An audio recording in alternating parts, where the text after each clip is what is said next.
Good morning, good afternoon, and good evening, everyone.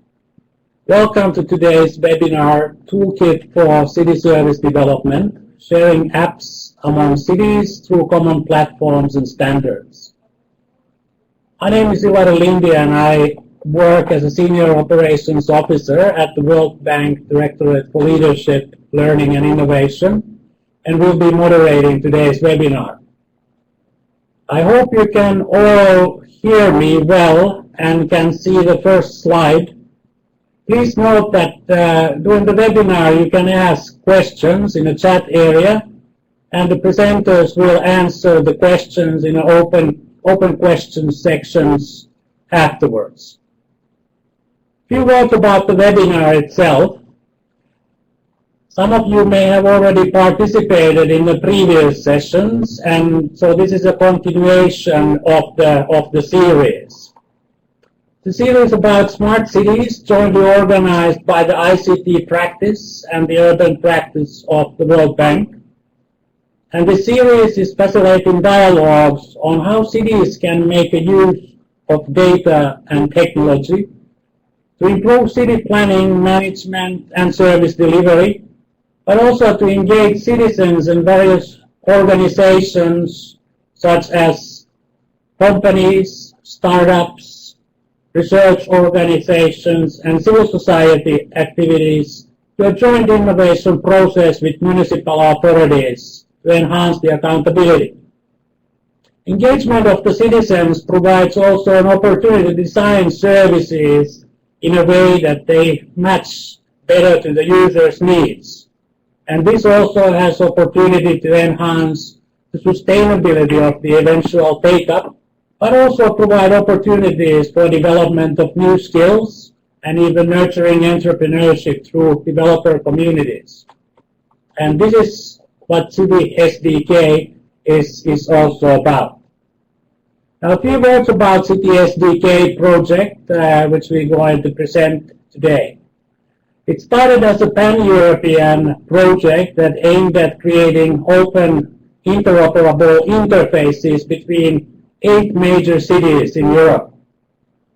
The toolkit now consists of open and interoperable digital service interfaces, as well as other resources that enable more efficient utilization of the expertise and know-how of developer communities in the city service development, but crucially also and hopefully in the future across the borders. So we are connecting, or CitySDK is connecting communities here. The project CitySDK first undertook 3 domains: participation, mobility, and tourism, and is now preparing to extend to new cities and domains. The webinar uses these experiences from Helsinki and Istanbul to showcase the possibilities that harmonizations of the smart city APIs can offer, no matter how advanced city is in regards to open data. So we are pleased to introduce you to Hanna-Niemi Hugaerts from Helsinki and Serkan Erkan from Istanbul, who have joined us today. Let me briefly go through a little bit about the background and the bios before giving a parole to them. So our first speaker, Ms. Hanna-Niemi Hugaerts, and she's a doctoral candidate and has an MA in New Media, works on Forum Virium Helsinki. It's on promoting and piloting open, interoperable service interfaces, pursuing new means to fuel and sustain developer engagement. With the broad experience of concept design and digital services and campaigns, what Hanna has for both public sector and businesses, she now works as a development manager in the City of Helsinki Innovation Arm Forum Virium. Forum Virium itself develops new digital services in collaboration with companies, the city and municipal authority itself in Helsinki, and other public sector organizations. Mr. Serkan Erkan, our second speaker from Istanbul, graduated from Geodesy and Photogrammetry Engineering Department of Yildiz Technical University in 2009. Between 2008 and 2011, he worked in Esri Turkey as project manager. In 2011, he participated in several key projects which were conducted by the Turkish Ministry of Environment and Urbanization, the Directorate of GIS. Same year, he started his master degree program in Istanbul Technical University. In Technical University, the Institute Informatics Geographic Information Technologies Department.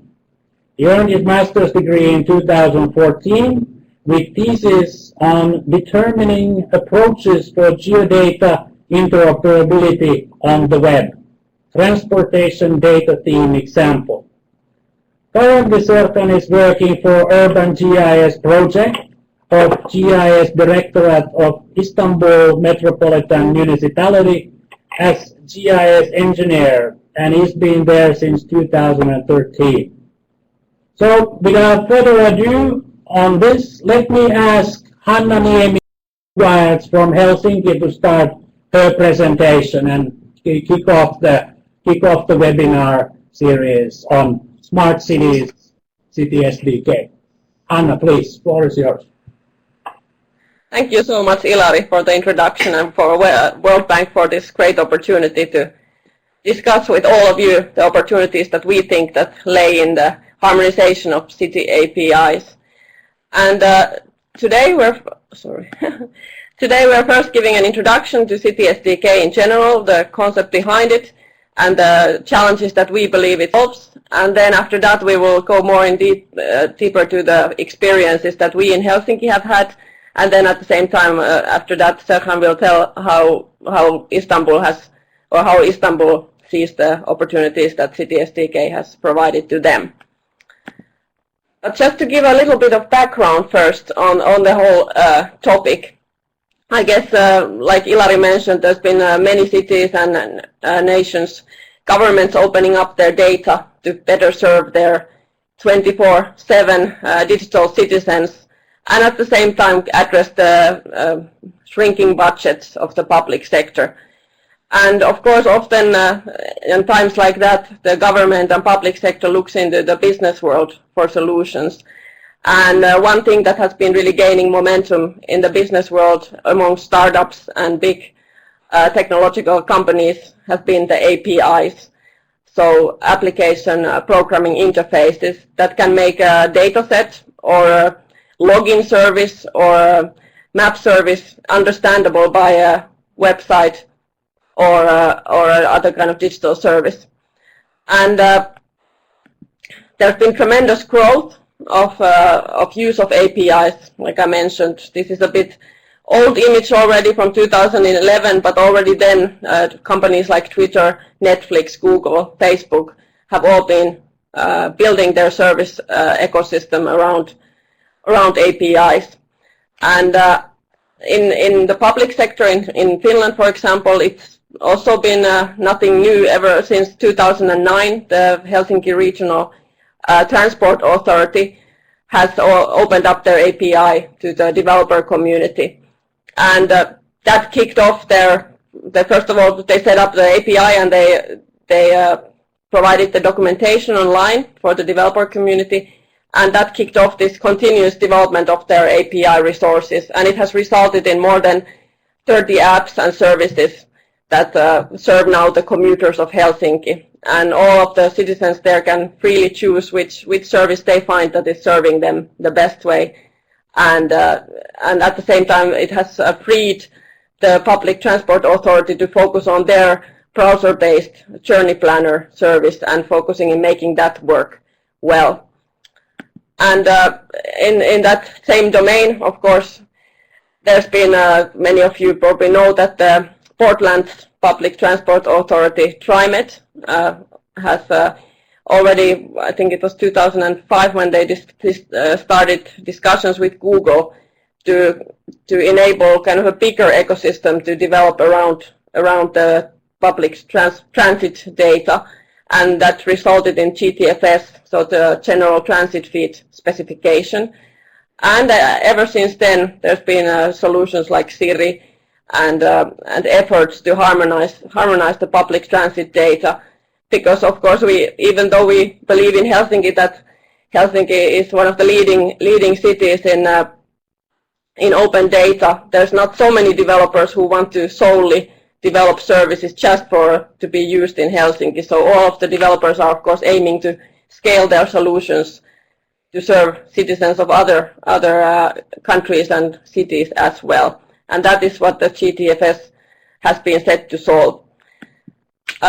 And now, of course, there's over 800 cities that offer their transit data in that very format, and so does the Helsinki Transport Authority as well.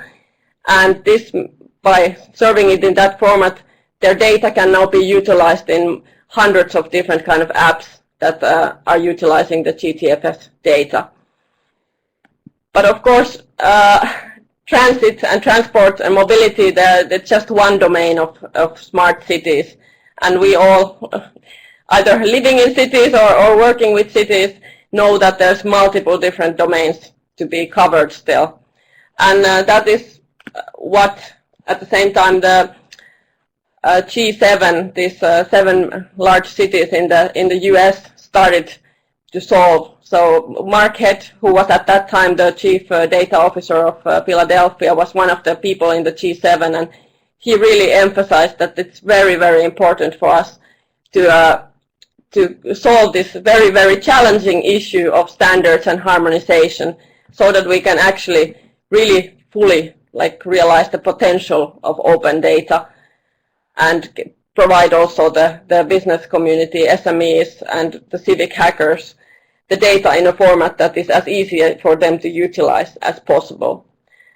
And in Europe, we've had, ever since 2012, in January, I personally also started working on the CitySDK project that is set to solve this very same issue. And in CitySDK, we're trying to take the approach that these companies like Google and Apple have been doing already for a long time. So they're trying to provide the developers the tools they need to utilize their services and to rely on their platforms. And the same thing we're now trying to do as cities. So serve the developers so that they would use our data and find it as easy as possible to build things on the public data that we are providing. And we've given a little bit of twist to this word. We are not, so those of you familiar with software development kits, we are calling this service development kit. And our main focus has been in the APIs, so harmonizing the application programming interfaces across cities. And why we are seeing that that's where our focus is, that all of us who work in any kind of organization providing data or services very well know that sometimes even the systems that are existing and the APIs that are serving within one organization, whether it's a city or a country, the systems and the APIs can vary. And let alone if you look at this same compared to cities, the APIs that they offer for certain domain can vary very much. And even if you are a developer and you're willing to you're very set and passionate about finding those APIs, then when you finally find that Helsinki and Istanbul, for example, would offer the same API, there's often lack of documentation, and it takes a lot of work to scale one app from a city to city. And that's why we don't believe in CitySDK that we can harmonize the systems, the backend side of the cities, just like that in one project or even in multiple projects. That's why we decided that we focus on the common denominator, so the APIs. So we leave the backend systems to be as they are, but we harmonize the application programming interfaces across cities, which makes scaling one app from one city to another a lot more easier task. And as it was mentioned earlier, the domains in the smart cities are endless, and of course we could also not solve all the issues and all the APIs in one go. So we focus, like Ilari mentioned, on 3 different domains. So smart participation, smart mobility, and smart tourism. And in smart participation, the focus has been on issue reporting, as many of you know. And I will be talking a little bit more about that when I'm telling you the experiences we've had in Helsinki. But basically, we have built an API for sending issue reports, like if there's a pothole on the street or if there's a fallen street sign, and we have enabled the citizens to use third-party applications and take an image of that pothole, write a little bit of description if you wish, and then send it to the city, directly to the city's systems, their feedback or issue reporting systems. And then at the same time, the city can keep the citizen who has reported this issue up to date by updating the status of the issue. But I will tell a little bit more about that later. And you can read more about it from our website, from the citysdk.eu. And there's the documentation and the basic description of the API and so forth, and even applications that utilize the very API. And so far we've had the local media site offering their readers the possibility to send issue reports while they are reading their daily news. And we've had the association that is very interested and passionate in fixing or making a better Helsinki. So they have provided one, and then we have some startups. But what's very interesting is that we also have the city utilizing this API in their own forms on their website. So not only it's serving the third parties, but it's also improving the city's own online services as well. For mobility, the lead pilot was done in Amsterdam and then replicated in other cities.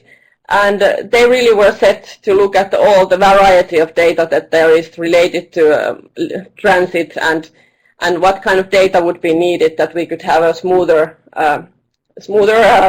ways of mobility for all of us.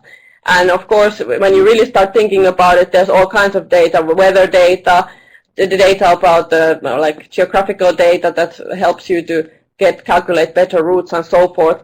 And they took this approach a bit wider and went with the linked data API that they created.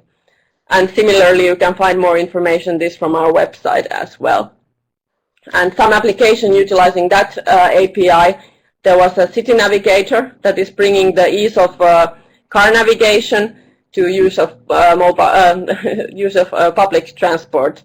So basically, it recalculates your routes. If you miss a bus or you walk too slow, it starts calculating you the new route while on the go. So you don't have to constantly search for next connection and so forth. And also, they provided the CitySDK Globe, which offers visualizations of different cities and their transit data as well. And then the third domain was smart tourism. And there the focus has been on points of interest and events and routes and harmonizing that. And additionally, similarly, you can find the data, more data and detailed information about this on our website. And some examples of tourism API use have been the apps that probably look very familiar to you, and we all use almost on daily basis, so looking up different kind of places on maps and so forth. But it actually already resulted in a transfer of one app that was first created for Helsinki, Spot in Helsinki, and now I think they have Spot in Lisbon, Spot in Lamia, and Spot in Amsterdam, I believe. But anyway, they've been this couple of small team of developers working together, and they've been now able to scale their app to new cities thanks to the API that we are offering. So the two target groups we are really addressing is the cities. So we really want to serve enable the cities to kind of reach out to the developer community outside their own boundaries. So get the whole ecosystem, whether the global ecosystem around open data, interested in their data as well, and by doing so, boosting the development of digital services in cities. And then at the same time, we are very much, like mentioned, serving the developer community who is interested in scaling their app to European cities or hopefully in the future to other cities that are offering the same APIs as well.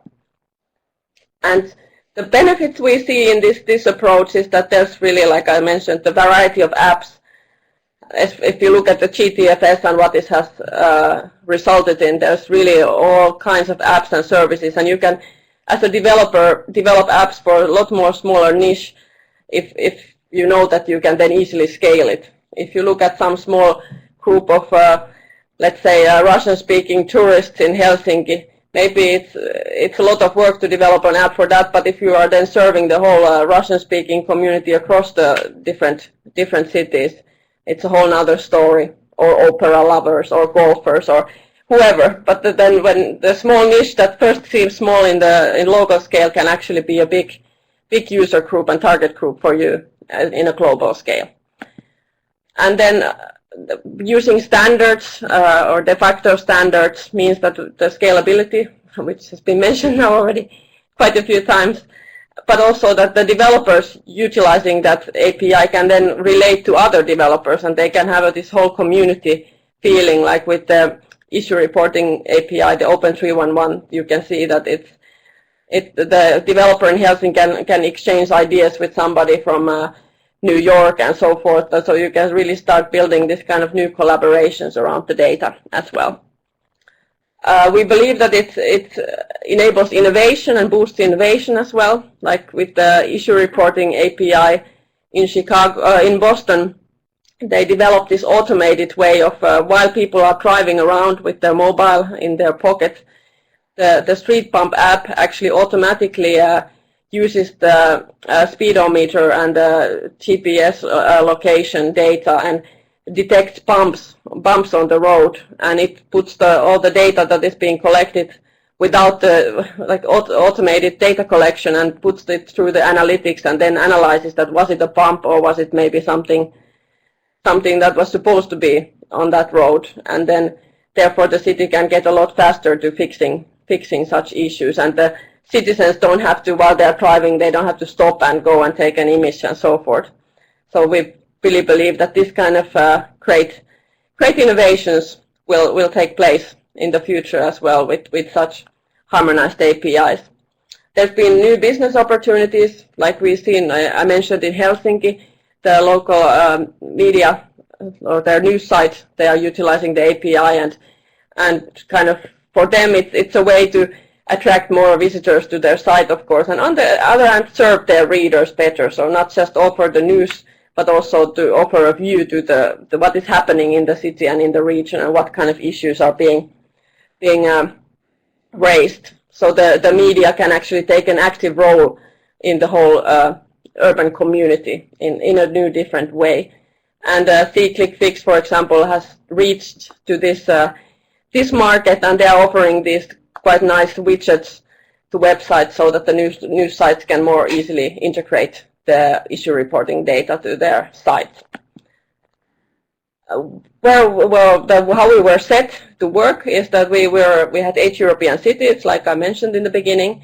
We first together specified the APIs, which was of course a hard task, because first everybody thinks that the needs of my city is there something completely unique, and we have different kind of specification than others, and then when you have to kind of prioritize together that which features are crucial for this API and how does that fit to the backend systems and so forth. So that was really a nice learning experience for us, and it's very also crucial stage of this work that everybody can feel somehow that they are working on this together and everybody's voice is being heard, but yet at the same time, like, we have to go, like, what is the minimum API we need, and then only start building it further and developing it further. So that was the first hard work we were first set to do. Then the lead pilots in Helsinki, Lisbon, and Amsterdam piloted those APIs like that I mentioned, and then the other cities replicated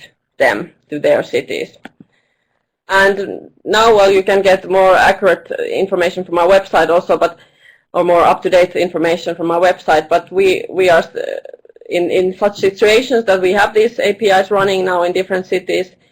There's some spots that, I mean, not all cities replicated all of the APIs, and that was already in the beginning how we set to do this, because some domains are more important to to some cities than others and so forth. But we are really happy with the commitment and experiences we had on this collaboration so far.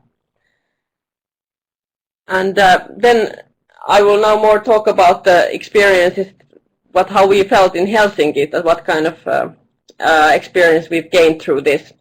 So first of all, like Ilari mentioned, I work in Forum Virium Helsinki, so we are a city-owned development agency, but I don't work at the city, but we work very closely together to get these APIs up and running. And we, in Forum Virium Helsinki, do also other kinds of smart city projects in this domain. And we really see, we've been having experience with ever since from having a data catalog set up as a project. And now the data catalog, the Helsinki Region InfoShare, is just beginning of this year, it has become part of the city's normal operations. So our role, we've kind of stepped back on that a little bit. And we pushed then the new initiatives like harmonizing of APIs and like try to serve the whole ecosystem around open data even better and find new ways for that. And here's maybe how we in Helsinki see this. So there's the opening up of data. Then we feel that it can be served through harmonized APIs. Not in every case. It's still. I mean, we are not at the point that all our APIs would be harmonized, but we are working towards that goal. And after that, after the data and resources are out there, we need the developers, whether they are SMEs, whether they are internal developers in the city, whether they are big companies, or whether they are civic hackers, students, whoever is interested in boosting the utilization of data. We have to communicate with them and together with them get the data out there so that there's new apps and services for the citizens, which then in many cases can result in more data being opened, more data being also collected by the citizens themselves. And one part of the citizens collecting the data themselves has been this Open 311, the issue reporting API that we worked on and implemented. And here again a bit of a wrap up of the how it actually works. So the citizen spots an issue on the street, uses, for example, the Metro, their mobile app or their website, and sends this issue there that okay, the fence is broken, and immediately you can see in the lower corner you can get the status that now the city has actually received my my report. Then the civil servant at the city side who is working on the issue reports and as a customer service there, they get it to their systems directly, and then there can be an automated answer that okay, usually this kind of issues take average 5 days, and then it is transport the issue report to the public works department, who then says that, because not all issues will be fixed, but if it's an issue that will actually be fixed, so like the fence, so it goes to the public works department, and then after they have fixed it, the status is updated again. So the citizen will both know when the city has received their issue report, but also when the city has fixed it or decided that this is something that will not be fixed, or it's not the responsibility of the city, or so forth. And all this kind of information will be available for the users and citizens now. And we really felt that it's a revolutionary thing, and that we've gotten a lot of feedback from the citizens, and they say, oh wow, it really works, and this thing was fixed, and somehow like making it more transparent how the city works and what are the responsibilities of the city as well, because not all of us, myself included, it's been a big learning process to hear that which things actually are part of the house owners and which things fall to the city and which are part of the public transport authority or energy company and so forth. So it's a complex issue in that sense, but we are trying to simplify it to the citizens. And in the beginning, we got something like 2,800 issue reports. Its numbers are growing, but they are very well covering the whole city area. And the main topics have been the potholes, the parking and parks.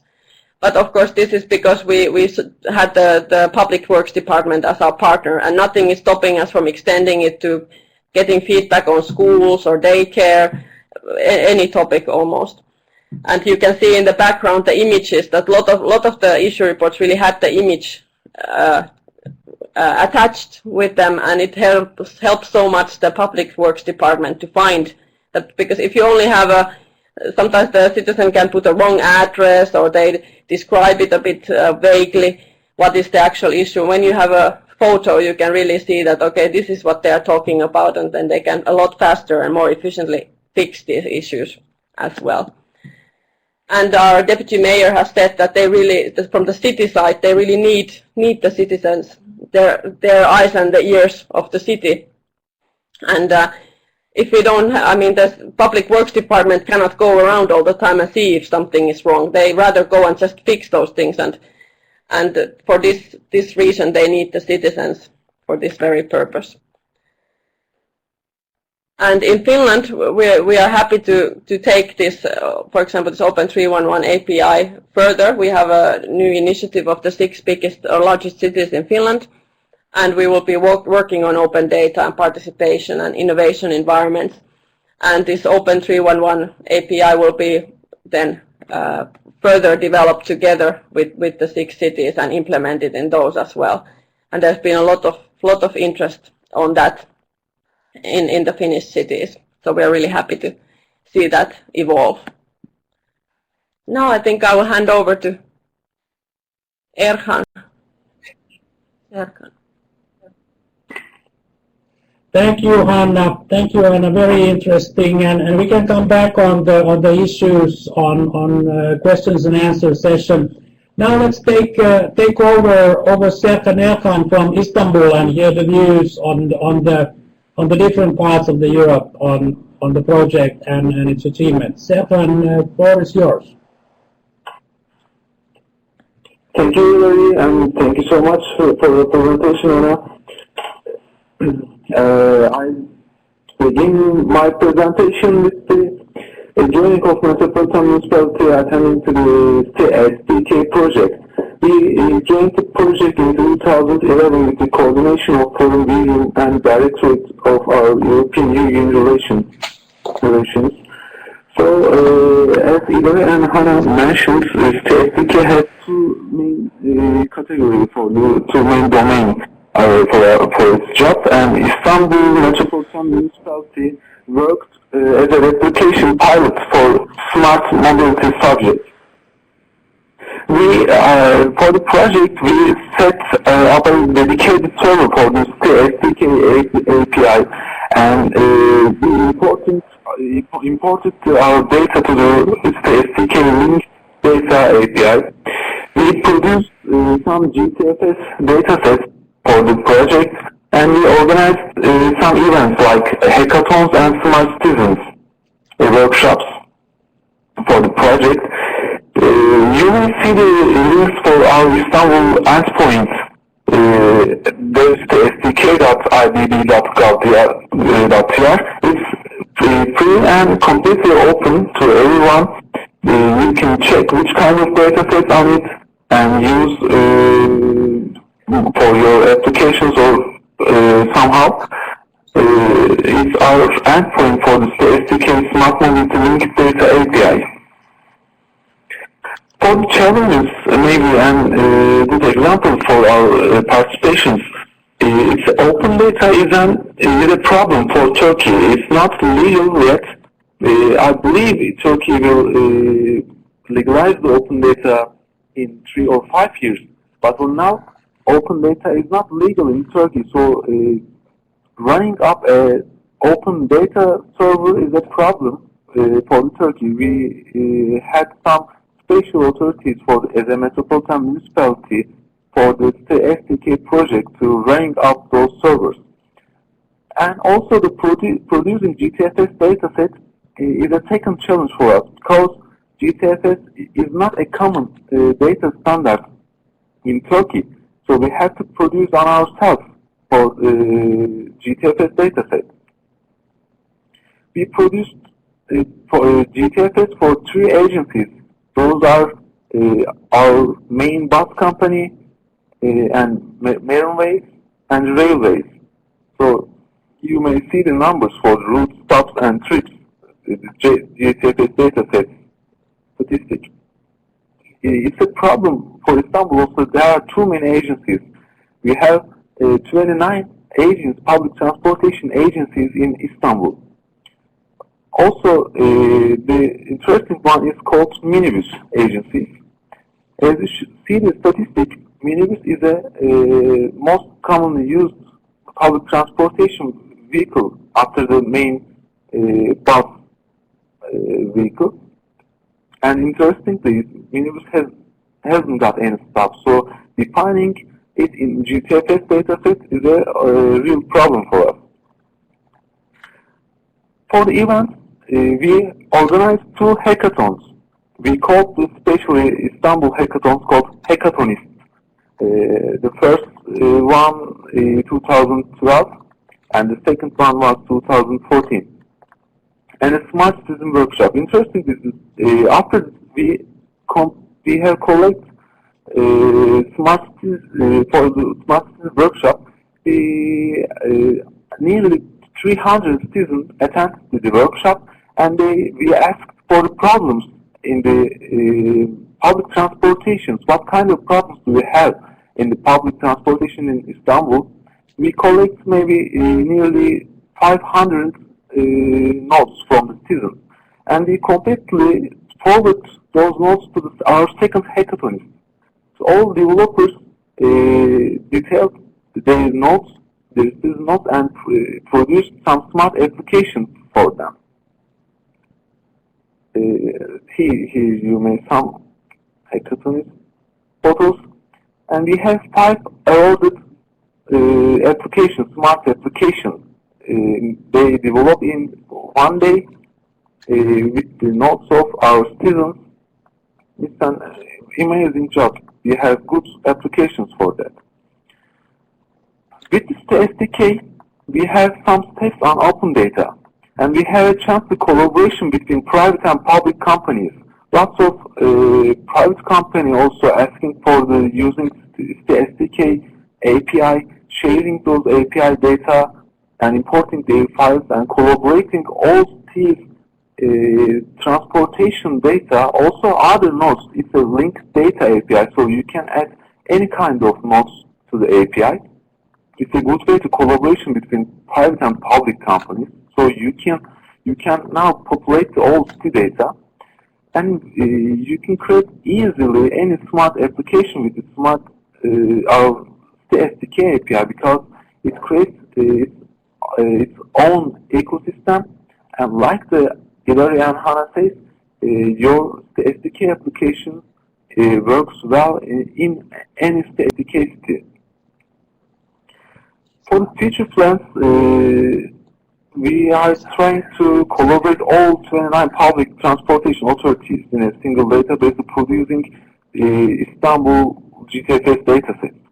And after that, we will add a real-time information to those files. Thank you, Serkan. Very interesting development and similar, but at the same time different perspective from Istanbul. Now I would like to ask maybe Hannah just to give us a couple of words about what happens next. What happens after CitySDK is ending? So a few words about the way forward, and then we open for questions. Yeah, so one of the first concerns from the developer side have been that it's a project, that is it ending, and of course, like, we are really set to continue this work in the future, but to give some reassurance to the developers, we have now kind of signed together this commitment letter from the city side, so that we will have the APIs running at least until the end of 2016. But that's of course not our aim, like where our project is going, only to ensure the current results. We are trying to enlarge this network and continue collaborating on open interoperable interfaces together with new cities and covering new domains. As we already from the beginning mentioned, there are many in smart cities.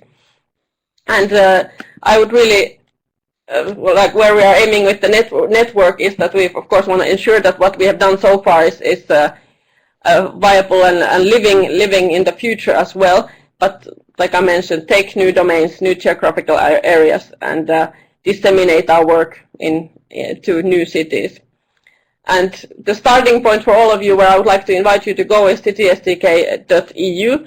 And you can, whether you're a city, whether you're a developer or business, whichever is your angle to this question, you can find more information there. And please don't hesitate to contact us directly, because we are really eager to work with new cities on this very issue. And as a side note from the project part, there's some details from the funding mechanisms for our work so far. But like mentioned, we are already looking further to the future and finding new sources for funding and new kinds of ways to collaborate together with all of you. So I really warmly welcome any of you to join us in this work. Thank you, Hanna. Thank you, Serkan. I think this was very exhaustive and good presentation in a way that giving not only the perspective of two cities, but also CitySDK as a vehicle that connects the cities as well as the municipal authorities and the innovation ecosystems which are located underneath them. It's of course, it's not only about Helsinki and Istanbul, but like you mentioned, there is 6 other cities who are also engaged on this. So you already have a pretty broad network of players if you consider all those actors who are connected to the making CitySDK happen. At this stage, I would like to apologize a little bit. We had a problem in audio, and I hope this wasn't too disturbing for all the participants. And so please accept our apologies on that. Now, when we are going on this open question session, it's also good to remember that we will record the presentations and we will record the session as well, in order to keep the records and maintain the memory and the document of the presentation, because there is a lot of interest on the topic. Let me open the Q&A session by first question we have from Kishan Shah, and he's asking that what is the biggest challenge in getting city leaders to use technology to provide better services, and how do you overcome those challenges by actually convincing them? I think this is a very crucial question, and maybe first, Hanna, if you could tell your experiences from Helsinki point of view, and then Serkan from Istanbul point of view. Well, I guess I would, since we are working with the open data domain, so often it depends on what is the general atmosphere towards transparency in general. So if I give a concrete example of this issue reporting API, there's like luckily in Helsinki there was immediately this feeling that, well, we are anyway fixing those issues, so we don't have a problem if anybody can see what kind of how many issue reports are made, but that can vary a lot. So in many cities the reaction has been that, oh no, but then it's used as a political tool, that they say that the city is not fixing these things, and so there's already in that level a lot of challenges. But then of course the other aspect is money and budget. So if you start building a new big system that is closed and it's a big investment, I think one way for us to promote our work is that we kind of decrease the risk of vendor lock-ins and so forth, and we really open up the market for new kinds of business ideas and possibilities, and simultaneously make the public sector more efficient because they can use the APIs themselves. So I think those have been the selling points for us so far. Serkan, how about you? Is the argumentation same in Istanbul, or are there different elements or aspects that you've been facing and considering? Yeah, exactly the same. Open data gives a good opportunity to the government to manage their city and their data and publish it with the developer communities, also and to the end users. So results are so transparency and smart application with the open data gives lots of opportunities to the citizens. That is interesting, and I hear a lot about engaging developers, working with the communities, and so forth. Maybe, Serkan, if you could continue a little bit from the point of view of readiness. I mean, how ready do you have to be on a city, and how engaged do you have to be with your innovation ecosystem in city to be part of network project like CitySDK? Could you describe a little bit what does your partnership network look like, and what do you need to do to establish and maintain this? Yeah, for the Istanbul Metropolitan Municipality, we are trying to connect with the developer communities. Developer communities is a kind of way to access the citizens with the smart applications and for the services. And Istanbul Metropolitan Municipality is trying to create some other European Union projects, and it's a good opportunity to attending to CitySDK. We are proud to be a CitySDK city as Istanbul. For the future, we are collaborating. We'll be collaborating with the other European cities and trying to develop some new technologies for the city. Thank you, Serkan. Now, let me follow that little bit with the question coming from Julian Nailes, who's asking that is it possible to export this kind of a model of exchange to other areas and regions like South America? And maybe I address this to Hanna and add a little bit that how important it is that you have a facilitator and opener, like in this case, European context and European Commission to establish this kind of activities. Hanna, what are your thoughts? Well, at least looking like in for example, in Netherlands, many cities, and I think in Portugal and Finland it's been the same, that there's a lot of cities who are anyway renewing or building new digital infrastructure and buying new kind of systems. So it's very good that they have as a starting point already. We've done these specifications that are free for anybody to use and help you in that way. But of course, the funding is always a problem, and we instead of looking for one big funding for the whole network, we are believing that we can always find a suitable amount of cities and then find funding together, maybe from parties like European Commission or some global actors, I hope, in the future. Well, following that one a little bit, and to be quite frank, and also noting that Baletsev Kalekristos is asking that what are the costs of this type of activity? And the cost structure, how do you break down the costs as well between the different actors? How do you break down the costs? Well, I think the costs have varied quite a lot per city, so it depends.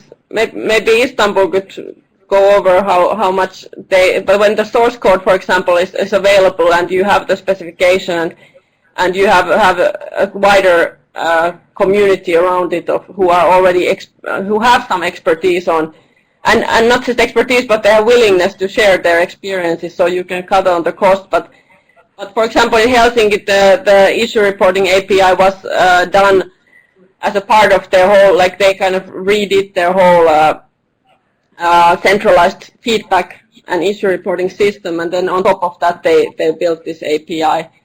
So the costs for that system were quite huge, but then the API was just like a small fracture, I think, on top of that. Serkan, how is it in Istanbul? What did it take you from your side to be part of the project? for the code Yeah. things. Especially you have to use some hardware for the server, but you can, as the HANA say, it's an open source. You can find the SDK source code on the web for the GitHub. And for you need some technical persons to implementing your city the SDK source code, and then you need other some technical persons for maintaining the server. So that's all you need. The mechanism and ecosystem of your city to producing the data and importing the SDK, using the SDK linked data API, and sharing those experience and sharing those data with the citizens. With other private sector and public sector will gain more results for you. I think it's good to park maybe the issue of the costs.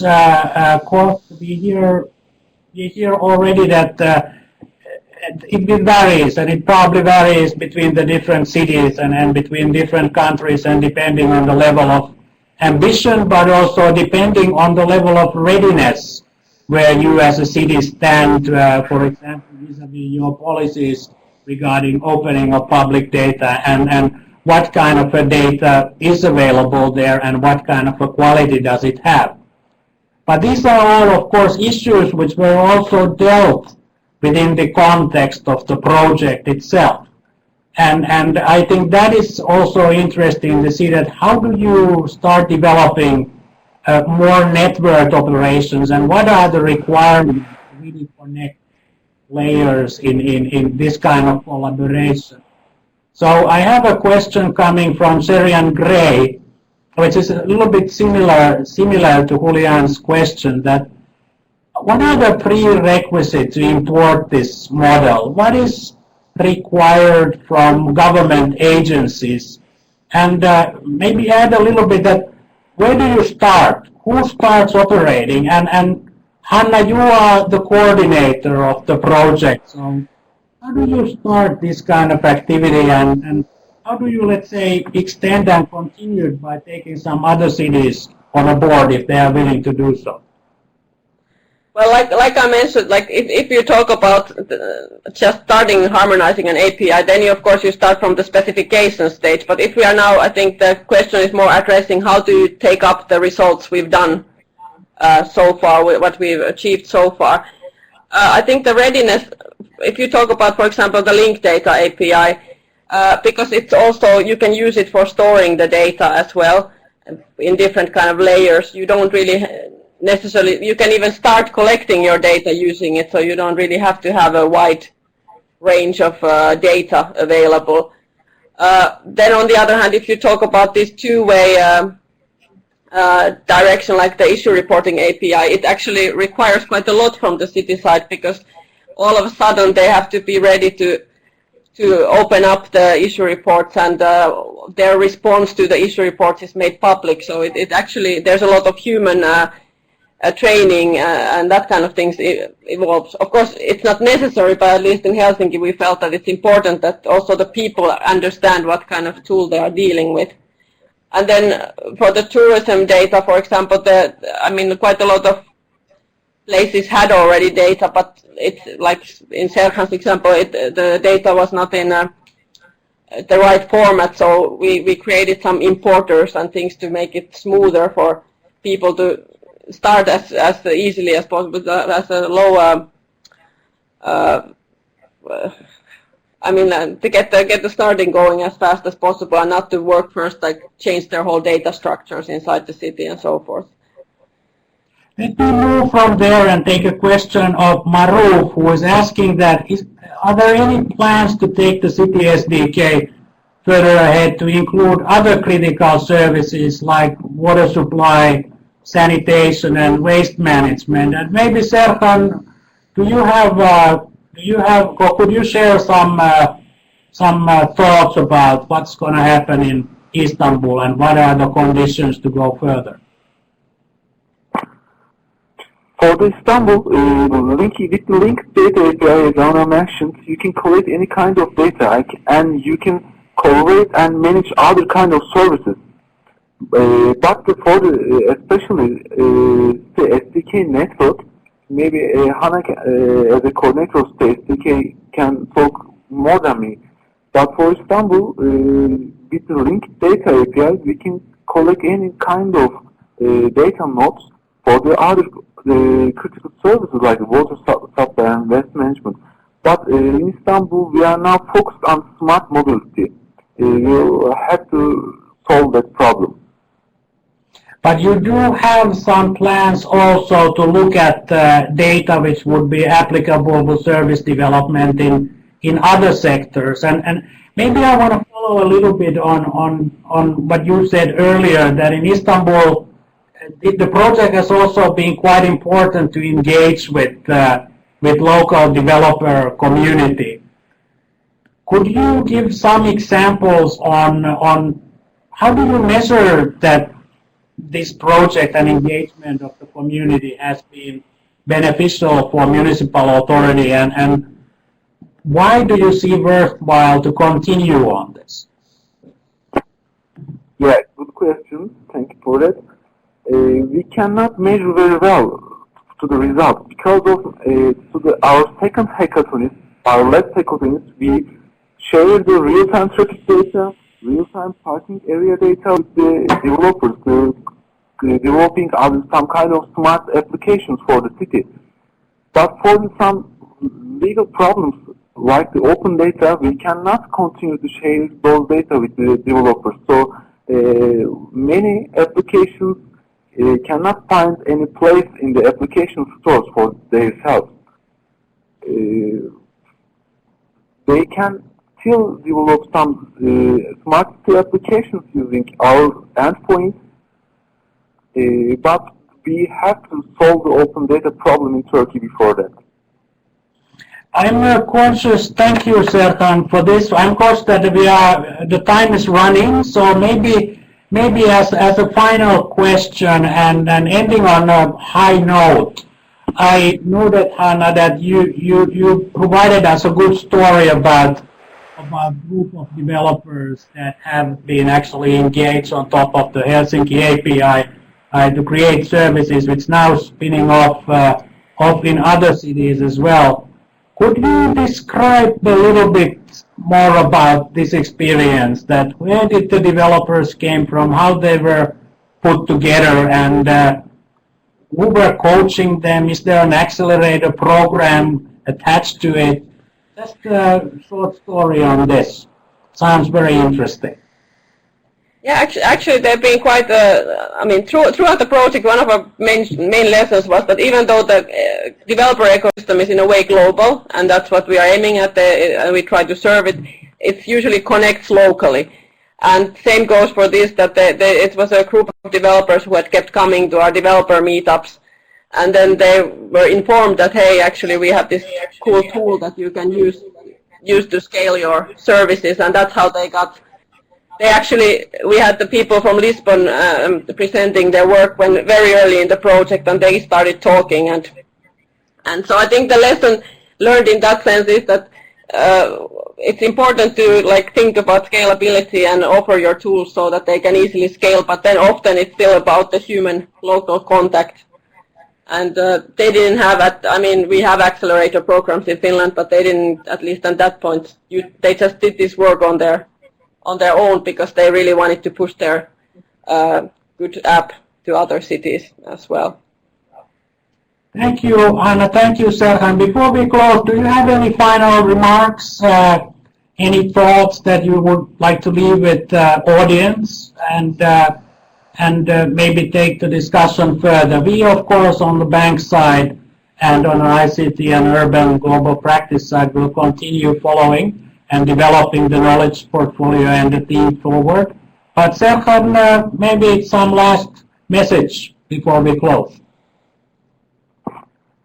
For last message, I want to thank you all the participation to listening us, and I want to thank you to Ilay hosting, and I want to thank you for Anna for the SDK project and her presentation. The participation can contact us with the CitySDK.eu website, our website. So that's all my words.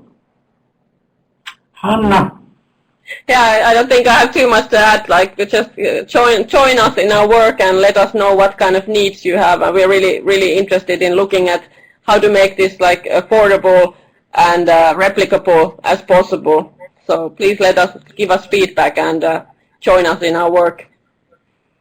Thank you, Anna. Thank you, Serkan. And also on the bank side, one of our role is really to make these things happen and pass the knowledge and enhance learning between the different actors and factors which are connected to the whole smart city agenda.